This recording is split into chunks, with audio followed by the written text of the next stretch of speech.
dalam kehidupan pasca corona. Ekonomi untuk pulih kembali ini tentunya agak berat, karena proses pemulihan ekonomi ini berjalan setapak dengan setapak. Tapi Islam ini mengajarkan bagaimana resepnya agar kita lancar rezeki. Yang namanya rezeki ini tidak hanya uang.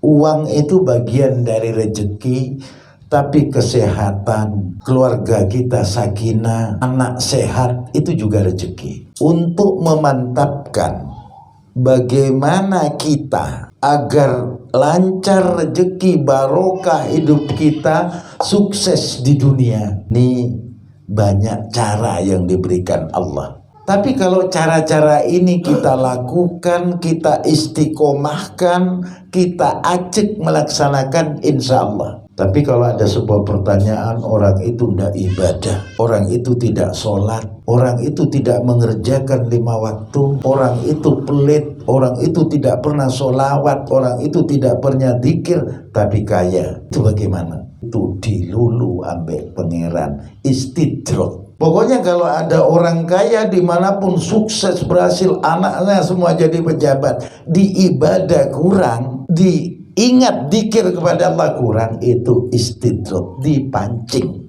sadar atau tidak. Nah, makanya ukuran kepada Allah kita diciptakan, sudah sering saya katakan, ukuran kita dicipta oleh Allah adalah ibadah. Tidak ada kalimat, ayat atau hadis kita dicipta untuk kerja, untuk cari rezeki, tidak. Tapi kita ibadah. Nah, saat kita berkeluarga, karena dibutuhkan kasih sayang, cinta, dan tidak cukup dengan cinta, perlu ekonomi, inilah yang kerja disebut ibadah. Awalnya, yang menjadi resep orang agar rezekinya lancar, dhuhiran wa batinan, lahir dan batin, pertama bagaimana kita kepada Allah. Karena yang memberikan rizki adalah Allah, yang memberi kesehatan adalah Allah. Makanya di Al-Quran disebut wa may yattaqilla yaj'allahu makhraja.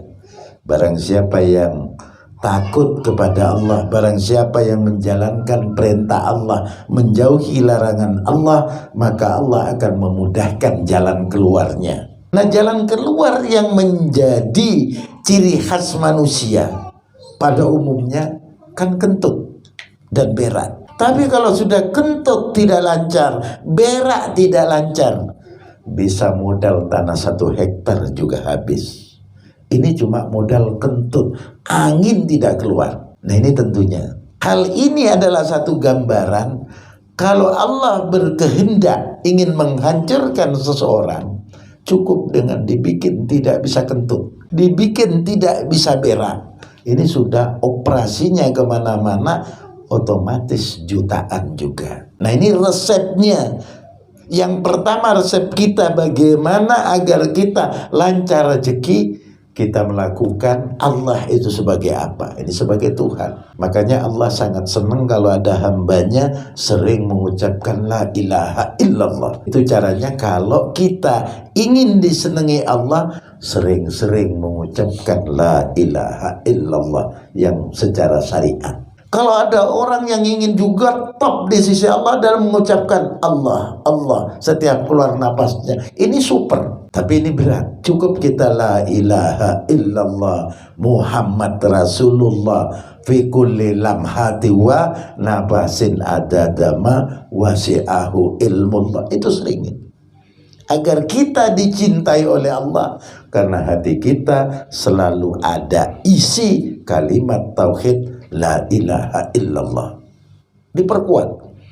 Makanya tradisi Islam di Indonesia malam Jumat ada tahlilan. Karena di malam Jumat ini dilipat gandakan pahala. Nah, kalau memang ala santri sebenarnya malam Jumat bukan Sabtu. Karena dilipat gandakan dikali 10, begitu kalimat la ilaha illallah ini berdengung, luar biasa ke hati antumnya. Sehingga kalau kita pas dikir bersama dengan menyebut kalimat tauhid la ilaha illallah yang mantep, jangan setengah ngantuk. Karena bisa-bisa juga kalau ngantuknya kepala ke depan, jelas pantat terangkat.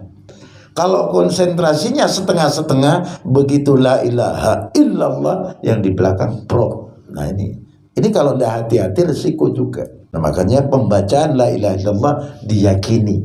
Pertama, bagaimana kita mendapat barokah rizki lahir dan batin. Rizki lahir ini misalnya badan sehat, ya tidak korengan, itu sih kesehatan.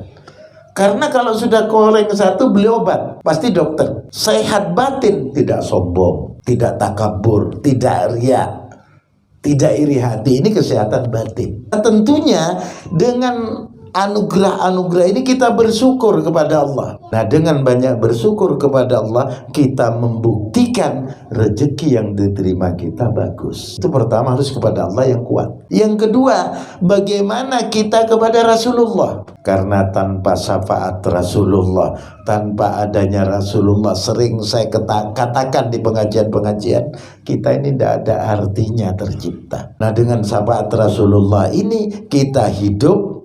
Dengan ajaran Rasulullah kita terarah, dengan syafaat Rasulullah kita ada jaminan di dunia bahasana dan di akhirat hasanah. Sering-sering baca sholawat. Nah, perkumpulan ini, majelis ini adalah bacaan-bacaan sholawat. Kita sering, biar kita fokus. Dengan sering membaca sholawat, kita dikenal oleh Rasulullah. Kita ngaku umatnya, agama yang Islam. Umatnya mukamat, ngaku le umatnya mukamat, tapi sholat tidak pernah dicari, nggak kelihatan, tidak ada setrum. Karena kalau memang ada sinyalnya jelas. Ini nggak ada sinyal, nggak ada setrumnya, ngaku umat Muhammad nggak ketok. Karena apa? Nggak pernah bersolawat. Nah, dengan solawat ini tentunya akan memberikan anugerah rizki Allah kepada kita lahir dan batin. Yang ketiga, bagaimana kita kepada ulama. Oh, saya tidak pernah ke ulama, punya guru. Ke gurunya. Yang dikatakan barokah itu sederhana sebenarnya. Barokah ini bagaimana kita melakukan guru kita, itu aja. Kalau kita naruh anak di pesantren, nah ini kan belum bisa kerja, belum bisa mengeluarkan duit. Bagaimana orang tuanya kepada guru-gurunya anaknya? Itu barokah. Kalau sudah melanggar ke guru-guru anaknya, tidak pas, nyinggung, melukai, sampai kiamat anak tidak akan barokah. Itu kunci. Caranya, makanya ada istilah, kalau memondokkan anaknya, orang tuanya sekaligus berhati mondok. Jangan sampai yang ngajar alim kepada anaknya dilukai, disinggung, dirasani, sampai kiamat gak barokah. Gampang sebenarnya. Bagaimana barokahnya murid ditentukan oleh gurunya. Walaupun barokah ini ada di sisi Allah, tapi murid tergantung guru. Makanya di sini pentingnya barokah kita tanamkan kepada anak kita dengan orang tua berperan. Kadang-kadang misalnya ada anaknya dicubit oleh gurunya, lapor ke polisi, ini sampai mati sudah cabut barokahnya. Urusan misalnya dicubit, dipukul, dipentung si anak oleh gurunya, jangan sampai tersinggung. Ini urusan barokah. Dilaporkan ustadznya misalnya dihukum, tambah hilang segalanya. Menang pinter lama-lama ya cuma ngoceh-ngoceh di pinggir jalan. Dalil kemana-mana. Di sini bagaimana kita supaya sehat, supaya rezeki lahir batin. Nih seorang murid ya sering Fatihah kepada gurunya, kepada ulama-ulama yang nyambung kepada Rasulullah. Ini dasarnya, tidak bisa kita mengabaikan. Nah, kalau itu sudah pas, Rasulullah memberi syafaat, gurunya atau ulama memberi barokah, ini sudah enak. Ini sudah mulai separuh dari kehidupan. Ini rezeki sudah jelas ketok. Kemudian setelah guru, orang tua jangan dilupakan, karena kita lahir dari orang tua. Walaupun orang tua kita ini misalnya orang tua kita ini jadi lonte sekalipun, tetap anak wajib hormat pada orang tua. Sekalipun orang tua kita, bapak kita jadi bajingan kelas kakap, anak tetap wajib kepada orang tua untuk hormat dan takdim. Kenapa? Bagian dari darah kita. Jangan mentang-mentang alim, orang tuanya misalnya ndak ibadah, lalu melunggu nih, Pak, lunggu gini Pak, sampean gak sholat gak apa-apa, aku masuk neraka. Nah, itu sudah salah super. Urusan orang tua tidak sholat bukan hak kita. Dia urusannya adalah urusan dengan Allah. Yang bisa ngasih tahu hanya guru ke murid, bukan anak ini moro-moro ngetak wong tua. Bene tak lebok neng kuburan ben mati ben mlebu neraka. Mbuknya nyaut, lele ngerti ngono tak lebok ning maneh le. Saking wis gede sudah tidak cukup lagi dimasukkan. Nah, ini peranan ke orang tua itu super. Dan dengan hormat kepada orang tua dan selalu mendoakan orang tua, rezeki anak pasti lancar. Kan ada istilah, kalau anak menganggap orang tuanya ini dijadikan raja, dimuliakan, pasti anak itu akan mulia, baik ekonomi, kedudukan dan sebagainya. Orang tuanya dimuliakan. Tiap habis sholat didoakan, Rabbighfirli wali walidayya warhamhuma kama rabbayani shaghira. Doakan. Nggak bisa Arab, bahasa Indonesia. Ya Allah, ampuni bapak dan ibu saya, ya Allah, ampuni bapak dan ibu saya. Nggak perlu ndake pakai Arab di pase ini tadi salah. Rabbighfirli wali dia. Nah, kita tonggo ini bos itu. Ini berdoa itu sederhana, pakai bahasa Indonesia, nggak usah ngeta. Karena apa? Karena malaikat tidak kopok juga. Nah, kalau kita sudah mendoakan orang tua, barokah guru, syafaat Rasulullah dan ridho Allah, siapa enak hidup. Nah, terakhir, bagaimana kita dengan sesama, dengan orang miskin, dengan orang tidak punya. Nah, di sini peranannya adalah sodako. Kita ahli ibadah tapi pelit, itu jelek. Ada bajingan tapi dermawan, itu baik. Loh, kenapa? Orang kalau ahli ibadah pelit, ini sudah jelas. Walaupun ahli ibadah dibenci oleh malaikat, dibenci oleh Allah, pelitnya ini menyebabkan kadar ibadahnya berkurang juga dan mengantarkan dia ke hal-hal yang negatif. Tapi kalau ada bajingan dermawan, dermawannya ini akan mengantarkan bajingan itu menjadi husnul khotimah dan menjadi ahli ibadah. Dermawannya ini. Karena apa? Tiap orang dikasih bajingan dia, tapi loman. Alhamdulillah ya Allah, mudah-mudahan bapak itu diberi hidayah. Dia tahu bajingan, doa hidayah. Besok lagi tetangganya, mudah-mudahan diberi. Akhirnya ahli ibadah. Kalau ada orang alim ahli ibadah pelit, tonggone pak nyun pak, opo nyun si bapak itu masih ahli sholat tadi, kapsul pecah, doanya tuh jelek semua. Akhirnya, nah ini pentingnya.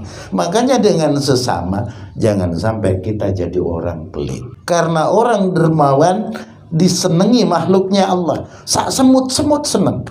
Coba sampean tidur, di pahanya ada gula, pasti digolek semut.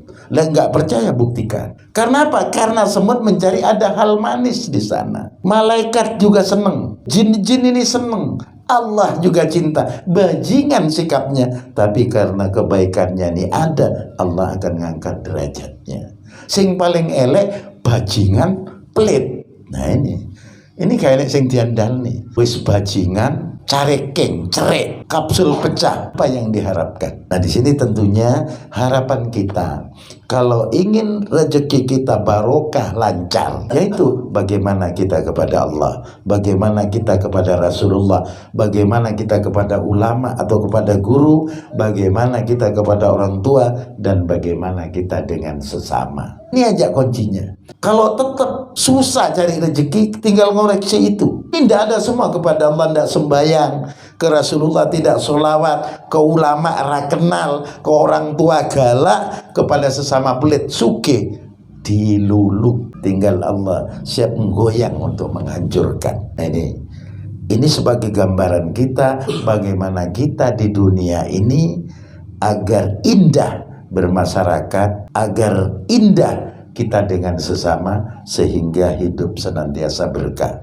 Mudah-mudahan bermanfaat. Wassalamualaikum warahmatullahi wabarakatuh.